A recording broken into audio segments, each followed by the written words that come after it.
The bold voice में आपका खैर मकदम है। कुछ ज़ाती वजूहात के चलते फ्रामटर्स डेस्क की एक नई एपिसोड एक काफ़ी लंबे वक्फे के बाद लेकर के हम हाजिर खिदमत हैं।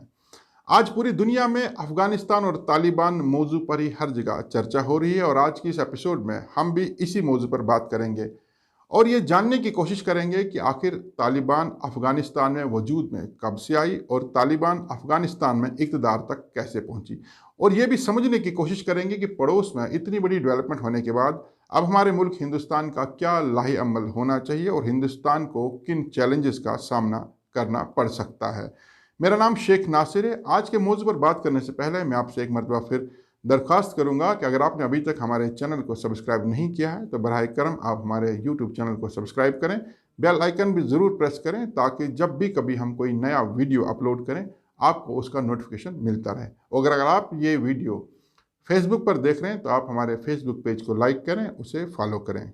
हमारे फेसबुक पेज को लाइक करें और अगर आपने हमारे यूट्यूब चैनल को अभी तक सब्सक्राइब नहीं किया है तो जल्दी से सब्सक्राइब कर दीजिए, बेल आइकन जरूर प्रेस करें ताकि आपको हमारे वीडियो की नोटिफिकेशन।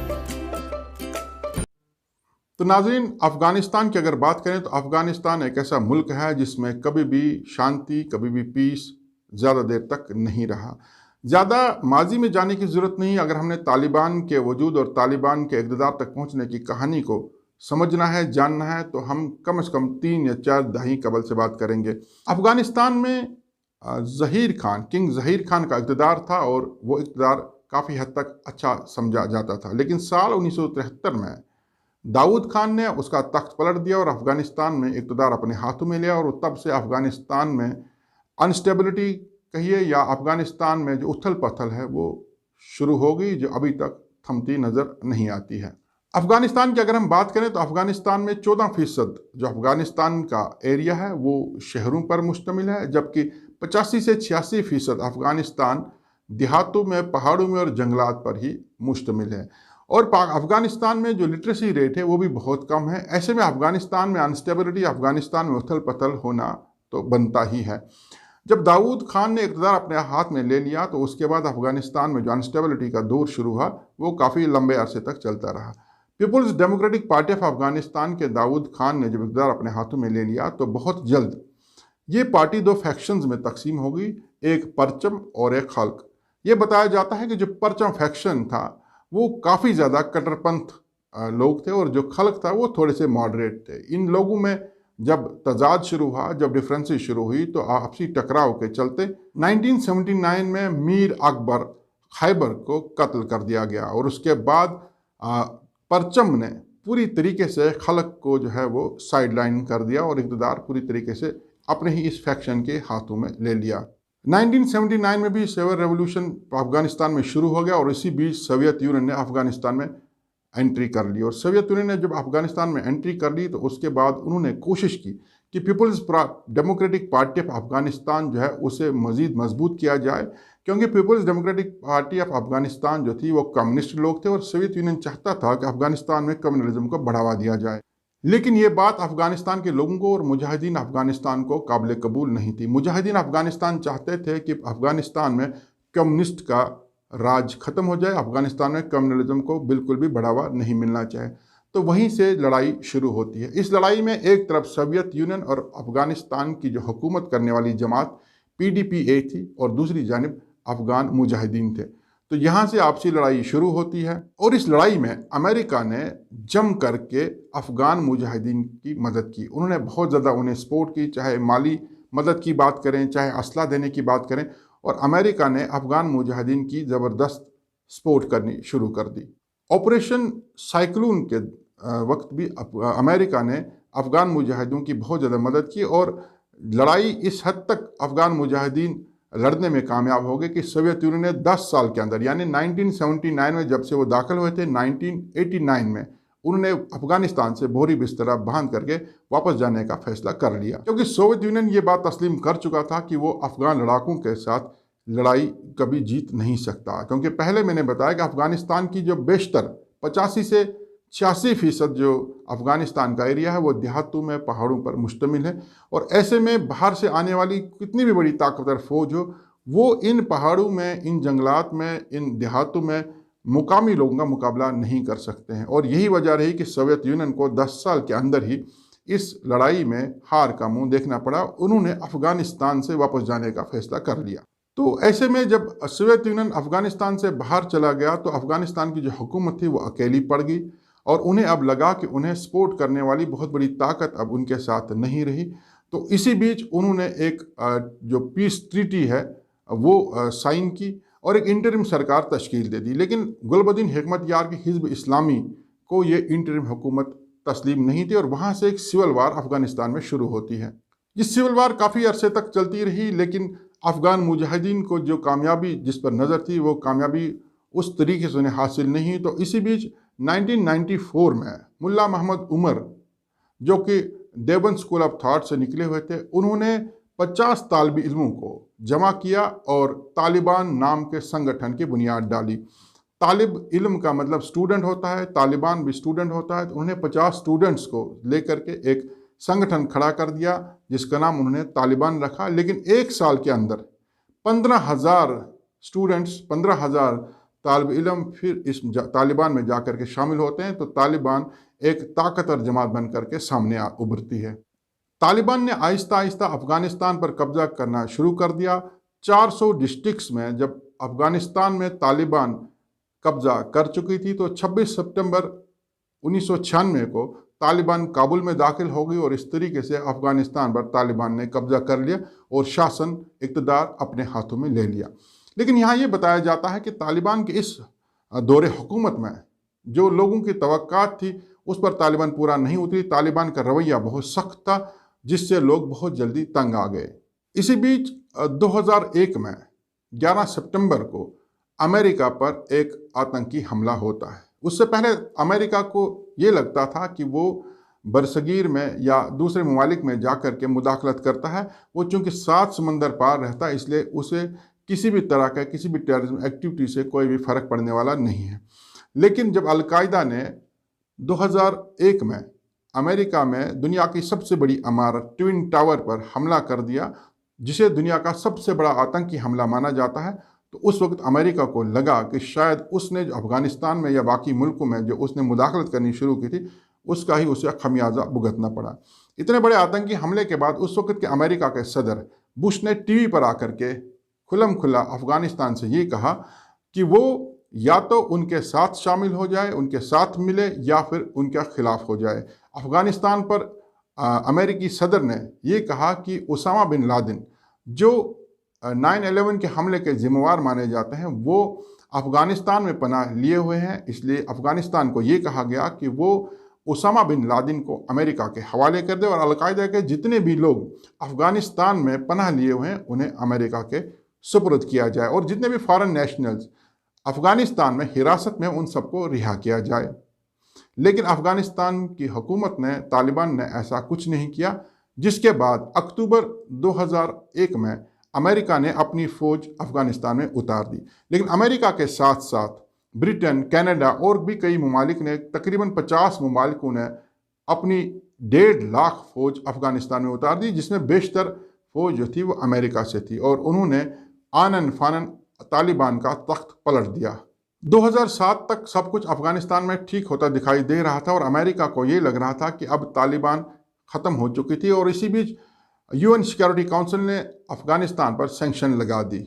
लेकिन अमेरिकी फ़ौजियों को अफ़गानिस्तान के जो दूर दराज इलाके थे उनमें नुकसान आए दिन होता रहा।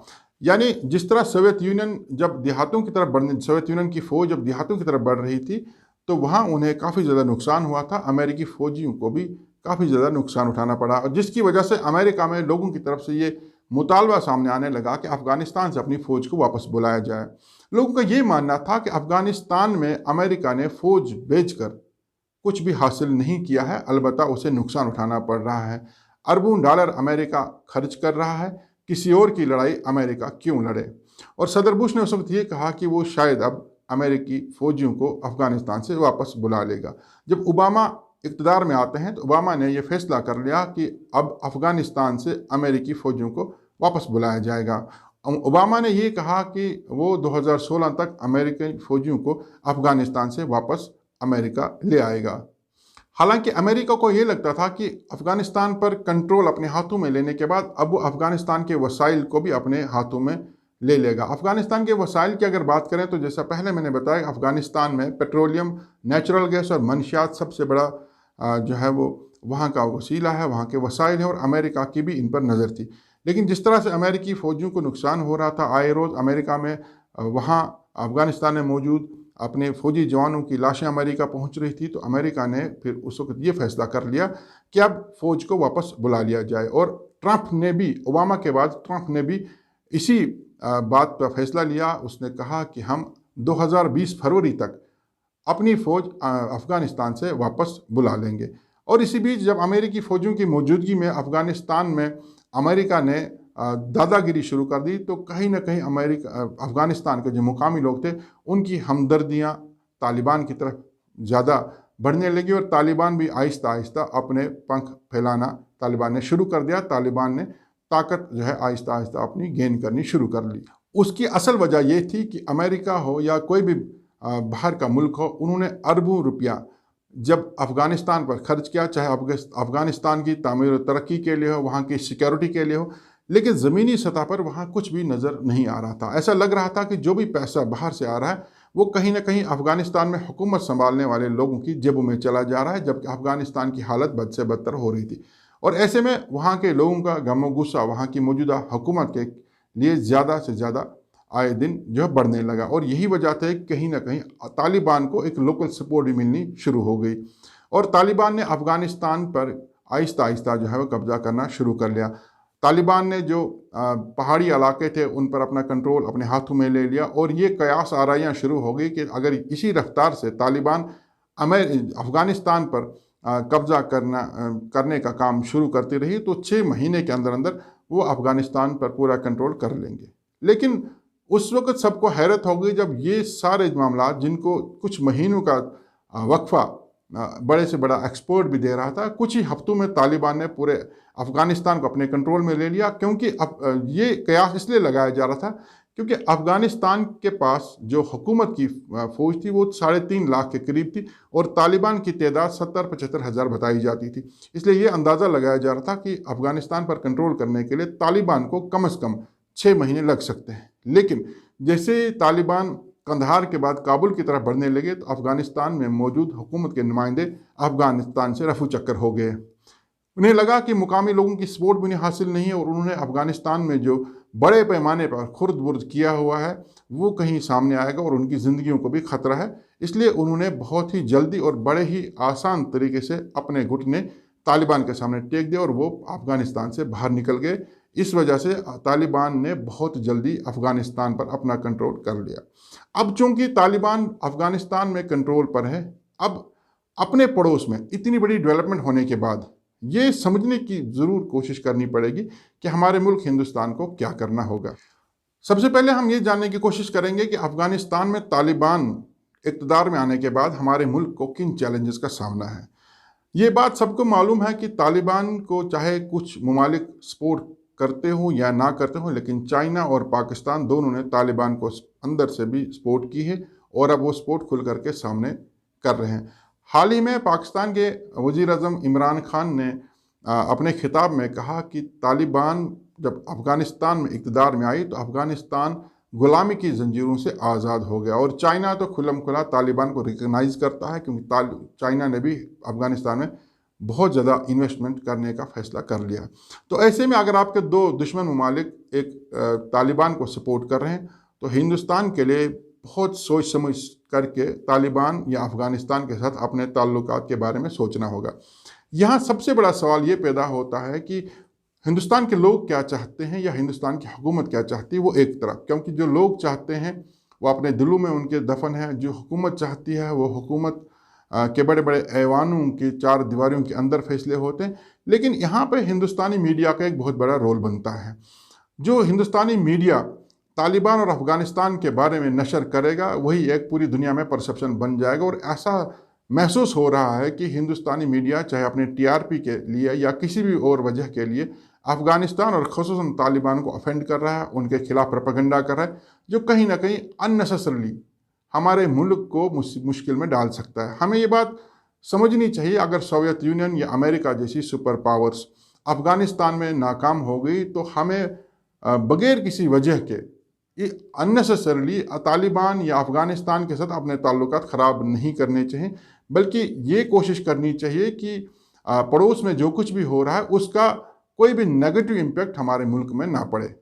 हमारे मुल्क हिंदुस्तान ने अब तक अफ़गानिस्तान में 3 अरब अमेरिकी डॉलर सांसद से लेकर सड़क और डैम की तामीर वगैरह के प्रोजेक्ट्स में सर्फ किया है, बहुत बड़ी इन्वेस्टमेंट की है। लेकिन इतनी बड़ी डेवलपमेंट होने के बाद अब आगे क्या करना होगा, अगर इस पर हम समझने या सोचने की कोशिश करेंगे तो हमें कुछ माहिरीन के मुताबिक जो माहिरीन का कहना है उस पर पहले उसको जानने की कोशिश करनी होगी। शांति मेरिट डिसूजा जो एक बहुत बड़ी थिंकर हैं, जिन्होंने अफ़गान मामलात को लेकर के काफ़ी रिसर्च की है और PhD भी उन्होंने इसी शोबे में की है, उनका ये मानना है, उन्होंने BBC के साथ एक इन गुफ्तगू में इन बातों का खुलासा किया कि इस वक्त भारत के पास 2 ही रास्ते हैं, या भारत अफ़गानिस्तान में तालिबान की सपोर्ट करे या वहाँ सब कुछ बंद करके वापस चला आए, जिस तरह 90 की दहाई में हिंदुस्तान ने अपनी एम्बेसी वगैरह सब कुछ बंद करके किया था। लेकिन ऐसा करने से कंधार का मामला भी सामने आया था। लिहाजा इस हिंदुस्तान को चाहिए कोई बीच का रास्ता अख्तियार करे ताकि सांप भी मरे और लाठी भी ना टूटने वाली बात हो जाए। उनका ये भी मानना है कि तालिबान के अंदर एक ऐसा ग्रुप मौजूद है जो हिंदुस्तान के मुखालिफ नहीं है, क्योंकि जब हिंदुस्तान की हुकूमत ने 5 अगस्त 2019 को जम्मू कश्मीर से आर्टिकल 370 को एब्रोगेट किया, जिस पर पाकिस्तान ने बैनुल-अक़वामी सतह पर बहुत ज़्यादा शोर शराबा किया, तो अफ़गानिस्तान में तालिबान की तरफ से एक बयान सामने आया जिसमें ये कहा गया कि ये भारत का अंदरूनी मामला है। तो कहीं ना कहीं ये बात ज़रूर सामने आई है कि तालिबान के अंदर एक ऐसा ग्रुप ज़रूर है जो भारत के मुखालिफ नहीं है। तो हिंदुस्तान को तालिबान और अफ़गानिस्तान के साथ अपने ताल्लुकात बनाने के वक्त इन चीज़ों को भी मद्देनज़र रखना होगा। प्रोफेसर हरीश पंत के मुताबिक हिंदुस्तान और तालिबान यानी अफ़गानिस्तान को आपस में ताल्लुकात ठीक रखनी चाहिए और बातचीत का सिलसिला शुरू करना चाहिए, लेकिन उनका ये भी मानना है कि उसके लिए पेशकश तालिबान की तरफ से होनी चाहिए, क्योंकि हिंदुस्तान को 3 अहम मामलात पर तवज्जो देनी चाहिए, चाहे सिक्योरिटी का मामला हो, वहाँ इन्वेस्टमेंट, ट्रेड या बिज़नेस का मामला हो, और पाकिस्तान और चाइना के साथ पूरा उनका मुकाबला करना हो या उनकी जो स्ट्रेटजी है उसको काउंटर करना हो। इन 2-3 मामलात को लेकर के हिंदुस्तान और तालिबान के बीच में ताल्लुकात ज़रूर बेहतर होने चाहिए और इसके लिए बातचीत ही एक वाहिद रास्ता हो सकता है। अब हमारी सरकार या हमारे मुल्क का क्या लाहेअमल रहता है वो आने वाले दिनों में सामने होगा, लेकिन एक बात ये ज़रूर है कि बिला वजह हमसाये के मामलात में मुदाखलत करने से कुछ भी हासिल नहीं हो सकता। बहरहाल आने वाले वक्त में पता चलेगा कि तालिबान अब अफ़गानिस्तान के अंदर किस तरह का शासन चलाती है। क्या तालिबान जो पहले इक़्तिदार में यानी जो उनका पार्ट 1 का जो रूल था उसके दौरान जो उनका सख्त रवैया था, क्या उसमें कुछ तब्दीली आएगी? हालांकि तालिबान ने ये बात साफ कर दी है, उन्होंने ये कहा है कि कोई भी सख्त रवैया इख्तियार नहीं किया जाएगा, बल्कि हर एक को माफ़ी दी जाएगी। जो मामलात हैं, जो रोज़मर्रा के मामलात हैं, उन्हें वैसे ही चलाया जाएगा, अलबत्ता शरई निज़ाम अफ़गानिस्तान में लागू होगा। आने वाले वक्त में सारे डेवलपमेंट सामने आएंगी। तब तक दीजिए इजाज़त। बहुत जल्द एक नए मौजू और एक नई एपिसोड के साथ हम हाजिर होंगे। आप जुड़े रहिए द बोल्ड वॉइस के साथ। अपने कारोबार को बढ़ाइए, अपने कारोबार का प्रचार करें जम्मू एंड कश्मीर के fastest growing news portal the bold voice में एडवर्टीजमेंट देकर ज्यादा से ज्यादा लोगों तक अपनी पहुंच को यकीनी बनाएं। मजीद जानकारी के लिए मोबाइल नंबर 7006606193 पर राबिता करें।